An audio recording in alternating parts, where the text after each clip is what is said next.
বাবু ভাই, আমি আসলে একটা চাকরি বাকরি কিছু করতে চাই। এভাবে বেকার কতদিন আরেকজন বাসায় বসে বসে খাবো বলেন? আসলে আমার একটা জব খুব দরকার হয়ে গেছে। আমি আসলে কাজ করে খেতে চাই, এভাবে বসে বসে খাইতে আমার ভালো লাগে। তুমি আসলে অভিনয়টা ঠিক মতো করবে চাও না চাকরি করবে চাও, এই ডিসিশনটা আগে না লাগবে। যদি অভিনয় করো তাহলে তোমাকে হাতে করে নিয়ে ভালো ভালো প্রডিউসারদের কজন আছে তারপর অফিসে যাবো, যারা যারা ভালো ডিরেকশনে কাজ করতেছে ওগুলো হাতে যোগাযোগ করবো।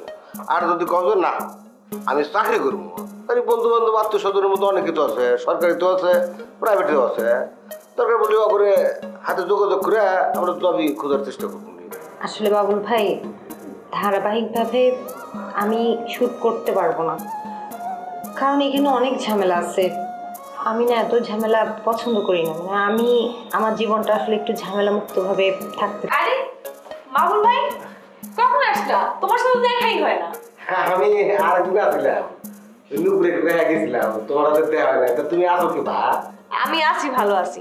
একদিনের জন্য বাড়ি গেছিলাম, হঠাৎ কইরে আবার আয়া পড়ছি রোমিও ভাইরে নিয়ে। রোমিও ভাই তো মনে হয় তোমাদের ওখানেই উঠছে, তাই না? উঠছে। এখন কিন্তু তোমরা ইচ্ছা করলে আমাকে মানে বেড়াতে যাবে নাকি পারো, মেলা আড্ডা গল্প ভালো লাগবে। মিতা তো নাটক প্রডিউস করতেছে, কুসুমকে তো তখন মিতা ডাকবেই শুটিং দেখার জন্য, তখন তো যাবে, আর তখন গেলে তো আপনাদের সাথে দেখা হবেই।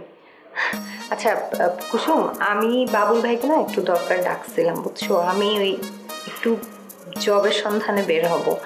আমার খুব মানে এইভাবে বসে থাকতে না খুব অস্বস্তি লাগতেছে। একটা যদি জব ম্যানেজ করতে পারি তাহলে আমার সময়টাও ভালো কাটবে, আর এভাবে তোমাদের বাসায় বসে থাকা লাগবে না। তুমি চাকরি করবা তো এই কথা আমারে বলবা না, আমি ব্যবস্থা করে দিতাম। আরে আমি তো চাকরি করতে চাইতেছি আরো অনেক আগে থেকে।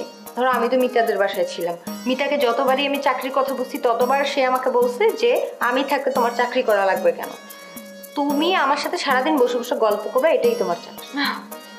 চিন্তা করে একবার কেমন লাগে? বড় লোক করে কাইকের বাড়ি আলাদা, এখন তুমি মেলাতে বসে মনে করো তোমার মতো 10 টাকা দিয়ে যদি ওখানে বসে বসে খায় আবার কোনো কিছু কমতে পারবো না, কিন্তু সবাই তো আর হ্যাগের মতো তোমার বসে বসে খেলে নিয়ে পারবো না। আমরা তো গরিব ফকির, আমরা ধরো আপারে বসে বসে খাওয়াইতে পারবো না। আর আপা যদি থাকতেও চায় শেষের দিকে এসে দেখবে আমরা খুব খারাপ ব্যবহার করতেছি চালটাকে।